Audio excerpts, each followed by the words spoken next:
మనకి blue flag beach అధ్యక్ష, మొత్తం రాష్ట్రంలో ఉన్నటువంటి అన్ని బీచ్ల్లోనూ బ్లూ ఫ్లాగ్ బీచ్ ఏదైనా ఉందంటే అది రుషికొండ బీచ్ అధ్యక్ష. ఆ బీచ్ లో ఏ ఉద్దేశంతో అయితే దీన్ని ప్రారంభించారో ఏం చెప్పారంటే, అంతకుముందు అక్కడ 58 గదులతోటి ఒక అద్భుతమైనటువంటి రిసార్ట్ ఉండేది, హరిత రిసార్ట్. హరిత రిసార్ట్ మనకి ఆంధ్రప్రదేశ్ లో ఉన్నటువంటి అన్ని రిసార్ట్స్ కంటే కూడా బెటర్ ఇన్కమ్ ఇచ్చినటువంటి రిసార్ట్స్. ఒక సంవత్సరంలో 7 కోట్ల నుంచి 16 కోట్ల వరకు ఆదాయం ఇచ్చినటువంటి రిసార్ట్స్ అవి డిమాలిష్ చేశారు. అన్ని అద్భుతంగా ఉండగానే అవి డిమాలిష్ చేసేటప్పుడు వారు చెప్పిన మాట ఏంటంటే, ఇంతకంటే అద్భుతమైన రిసార్ట్స్ కడతాం, ఇంతకంటే ఎక్కువ మందికి ఉపయోగంలోకి తీసుకొస్తామని చెప్పి అక్కడ వారు కట్టింది ఈ ప్యాలెస్. అందులో ఉంది, చదువుకోండి చదువుకోండి చదువుకోండి. ఇవాళ అక్కడ గజెట్ లో ఉందో అని చదువుకోండి. వాళ్ళు చేసింది, వాళ్ళు గదులు కడతామని చెప్పి చేసిన పని ఏంటి తెలుసా అధ్యక్ష? విజయనగరం బ్లాక్ అని కట్టారు. అందులో 3 బ్లాకులు అప్పటి ముఖ్యమంత్రి గారికి, అప్పుడు వారి కుటుంబ సభ్యులకి ఏర్పడేలాగా. కళింగ బ్లాక్ అని కట్టారు, అందులో అఫీషియల్స్ కి. అదేవిధంగా గల్బది బ్లాక్ అని కట్టారు. దాని తర్వాత వేంగి బ్లాక్ అని కట్టారు. ఇవన్నీ కూడా 7 బ్లాకులు కట్టి 7 బ్లాకుల్లో మొత్తం అన్ని కలిపి మనకు రూములలో వేడే. మేము ప్రత్యక్షంగా చూసాం, డిప్యూటీ చీఫ్ మినిస్టర్ గారు చూశారు, ముఖ్యమంత్రి గారు చూశారు, మేము వెళ్ళి చూసాం. వీళ్ళు చెప్పిన మాట, వాళ్ళు ఆ రోజున అప్లికేషన్ పెట్టినప్పుడు, అప్లికేషన్ విని సావధానంగా వినండి. ఇప్పుడు అప్లికేషన్ పెట్టినప్పుడు వాళ్ళు చెప్పిన మాట, దీన్ని బెటర్ రిసార్ట్ గా చేస్తామని చెప్పి చివరిలో ఒక జీవో ఇచ్చారు అధ్యక్ష. ఆ జీవో ఇచ్చినప్పుడు దీన్ని ముఖ్యమంత్రి గారి యొక్క నివాసం కోసం, జీవో నెంబర్ కూడా చెప్పాను, కమాన్ రండి తీసుకుందాం. జీవో నెంబర్ లో చెప్పింది ముఖ్యమంత్రి గారికి నివాసం కోసం, క్యాంప్ ఆఫీస్ కోసం కట్టుకుంటామని చెప్పారు. అదేవిధంగా మంత్రులు ఎవరైనా అక్కడికి వచ్చినప్పుడు ఉండడానికి కడతామని చెప్పారు. వచ్చిన ఒరిజినల్ అప్లికేషన్ లో ఏం చెప్పారు? మేము మంచి రిసార్ట్స్ కడతాం, ఇంతకంటే అద్భుతంగా చేస్తామని చెప్పి ఈ రకంగా చేశారు. ఇందులో మొత్తం అన్ని కలిపి వాళ్ళు ఖర్చు పెట్టింది 481 కోట్ల రూపాయలు ఖర్చు పెట్టి, దీంట్లో బాత్ టబ్ ఉంది అధ్యక్ష 12 లక్షల రూపాయలు. అవి మొత్తం మీరు తీసుకుంటే లోపలికి వెళితే ఇంద్రభవనం అధ్యక్ష, ఇంద్రభవనం. మీరు నిజంగా జెన్యూన్ గా చెప్పిన ప్రకారం చేసుంటే ఎందుకు మీరు అందరినీ రానివ్వలేదు? మీకు ఆ రోజు ఒక సామెత ఉంది అధ్యక్ష, ఒక సామెత చెప్తాను. ఇది ఎంత వైలేషన్ అంటే స్పష్టంగా వైలేషన్ అధ్యక్ష. మీరు జీవో నంబర్లు ఇస్తాను మీకు, వాళ్ళు పెట్టిన అప్లికేషన్ మీ టేబుల్ మీద పెడతాను. ఆ అప్లికేషన్ కానీ జీవో నెంబర్ కానీ చూడండి, ఎక్కడా కూడా పొంతం లేదు.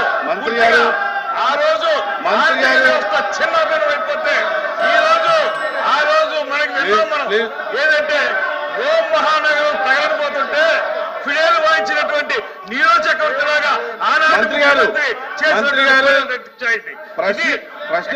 వ్యవస్థ సర్వనాశనం అయిపోతుంటే ఇంత డబ్బు ఖర్చు పెట్టి తన సొంత భవనం కోసం ఆయన ఆఫీస్ రూమ్ ఒక టెన్నిస్ కోర్ట్ అంత ఉంటుంది అధ్యక్ష.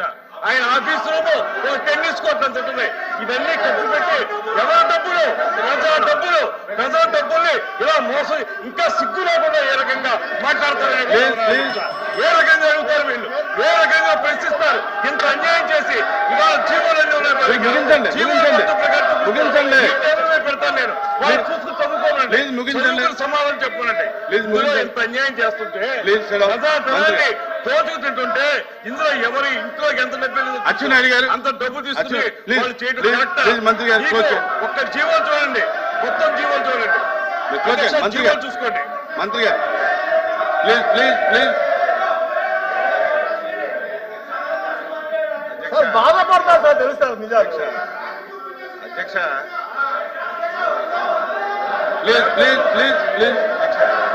Please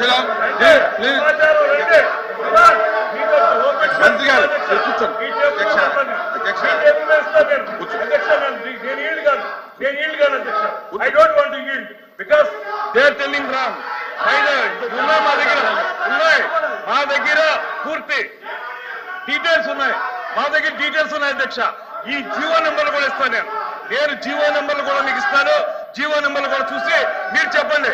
I table all the GOs మీ దగ్గర పెడతాను నేను, రమ్మనండి. ఐ డోంట్ ఈల్డ్ అధ్యక్ష, I don't want to yield. మీరు ఇది తేల్చాలి. వాళ్ళు చెప్పింది అబద్ధమా, నేను చెప్పింది అబద్ధమా తేల్చండి అధ్యక్ష. వాళ్ళు చెప్పింది అబద్ధమా, నేను చెప్పింది అబద్ధమా? జీవో నెంబర్లు చూపిస్తారు, రమ్మనండి. ఓపెన్ డిబేట్కి రమ్మనండి. వాళ్ళకి దమ్ముంటే ఓపెన్ డిబేట్కి రమ్మనండి. ప్లీజ్ ప్లీజ్ దమ్ ప్లీజ్ ప్లీజ్ ప్లీజ్ మంత్రి గారు ఏ ఉద్దేశంతో మాట్లాడతారు? మంత్రి గారు సమాధానాన్ని తినేసి, సమాధానాన్ని మంత్రి గారు సమాధానాన్ని వినాలి మింగేసి, వినాలి ఏ విధంగా మాట్లాడతారు అధ్యక్ష? మంత్రి గారు వినాలి ప్లీజ్ ప్లీజ్ ప్లీజ్ ప్లీజ్ మంత్రి గారు ఇక్కడ అడిగినటువంటి ప్రశ్న వేరు, ఇక్కడ అడిగినటువంటి ప్రశ్న వేరు, సబ్జెక్ట్ మాట్లాడుతున్నది వేరు. దానికి కావాలని వేరే డిబేట్ పెట్టుకోండి, దానికి కావాలంటే వేరే డిబేట్ పెట్టుకోండి, దానికి కావాలంటే వేరే డిబేట్ పెట్టుకోండి. ఇక్కడ అడిగినటువంటి ప్రశ్న వేరు, మీరు చెప్పేటటువంటి సమాధానం వేరు. ప్లీజ్ ప్లీజ్ ప్లీజ్ అచ్చెన్నాయుడు గారు మాట్లాడతారా? కూర్చో కూర్చో కూర్చో. అచ్చెన్నాయుడు గారు అధ్యక్ష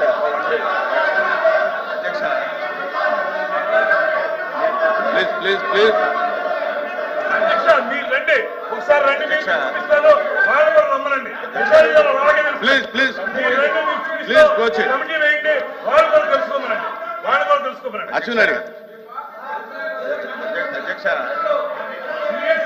కూర్చోండి కూర్చోండి. రాంగోపాల్ రెడ్డి గారు కూర్చోండి, రాంగోపాల్ రెడ్డి గారు కూర్చోండి కూర్చోండి, మీరు కూడా కూర్చోండి కూర్చోండి. రమేష్ గారు మాధవ్ గారు కూర్చోండి ప్లీజ్ ప్లీజ్. భాషా గారు కూర్చోండి. శ్రీకాంత్ కూర్చోండి. కూర్చో.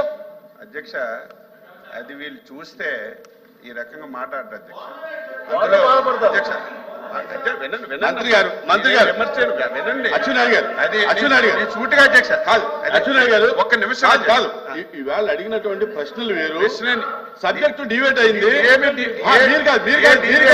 మీరు కాదు ఇక్కడ అడిగినటువంటి ప్రశ్న నేనైతే అధ్యక్ష, ఒకవేళ దానికి కావాలంటే వేరే డిబేట్ పెట్టుకోండి. నేను అధ్యక్ష మాట్లాడు. నేను అధ్యక్ష ఎవరిని విమర్శించదలుచుకోలేదు. ఇప్పుడే కాదు, ఎప్పుడు విమర్శించను కూడా, ఉన్న వాస్తవాలు చెప్పాలి. ఆ రోజు అధ్యక్ష మంత్రి గారు మాట్లాడుతుంటే మీరు ఏంటండి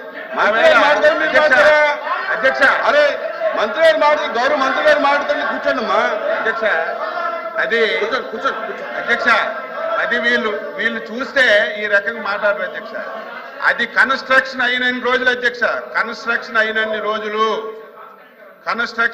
రోజులు రాంగోపాల్ రెడ్డి గారు ఎవరైనా కూర్చోండి. సరే ఈ రాష్ట్రానికి అధ్యక్ష కూర్చుంటే మీరు నూర్చుంటారా? అదేమన్నా మ్యాంట్రీయా ఏంటి? అధ్యక్ష, ఎవరైనా ఒక ప్రభుత్వం ఈ రాష్ట్రానికి మంచి జరుగుతున్నటువంటి ఏదైనా ఒక ప్రాజెక్ట్ గాని ఒక కార్యక్రమం చేస్తే దాపరకం పెట్టదు అధ్యక్ష. అది ఎప్పటికప్పుడు చెప్తుంటది. అది కన్స్ట్రక్షన్ అయిన రోజులు అధ్యక్ష ఎవరిని చూపించలేదు. ఆ రోజు సాక్షాత్తు మున్సిపల్ అడ్మినిస్ట్రేషన్ మినిస్టర్ గా ఉన్నటువంటి బొత్స సత్యబాబు గారు కూడా చూశారని నేను అనుకోవట్లేదు అధ్యక్ష. మొత్తం తార్పల్లు కట్టి మొత్తం అది ఒక పక్క పెట్టండి అధ్యక్ష.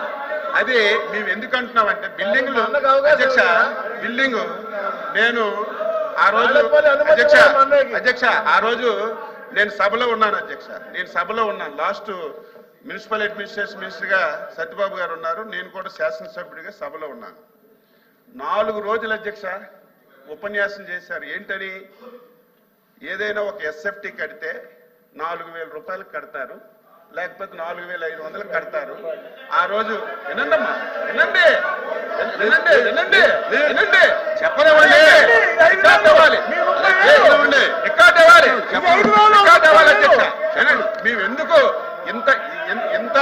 ఇంత కరప్షన్ ఎందుకు జరిగిందంటే అధ్యక్ష, ఆ వేళ సత్యబాబు గారు రికార్డ్స్ ఉన్నాయి, అసెంబ్లీలో రికార్డ్స్ ఉన్నాయి, ఇక్కడ రికార్డ్ 4,500 రూపాయలు కట్టవలసిన ఎస్ఎఫ్టీ ఆ రోజు మనం అసెంబ్లీ, శాసన మండలి, అదేవిధంగా సెక్రటేరియట్ మనం కట్టి ఇది 6,000 రూపాయలు చిల్లరకి ఎస్ఎఫ్టీ ఇచ్చేశారు.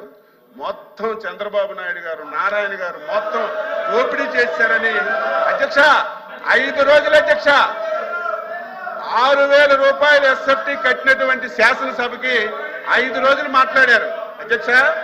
ఋషికొండ ఎస్ఎఫ్టీ ఎంత అధ్యక్ష? 26,000 రూపాయలు ఎస్ఎఫ్టీ పెంచి కట్టారు అధ్యక్ష. 26,000 ఎస్ఎఫ్టీ, 26,000. సిగ్గుపడాలి, చేసిన తప్పు చేసి చెప్పకుండా సిగ్గుపడాలి అధ్యక్ష. ఇంకా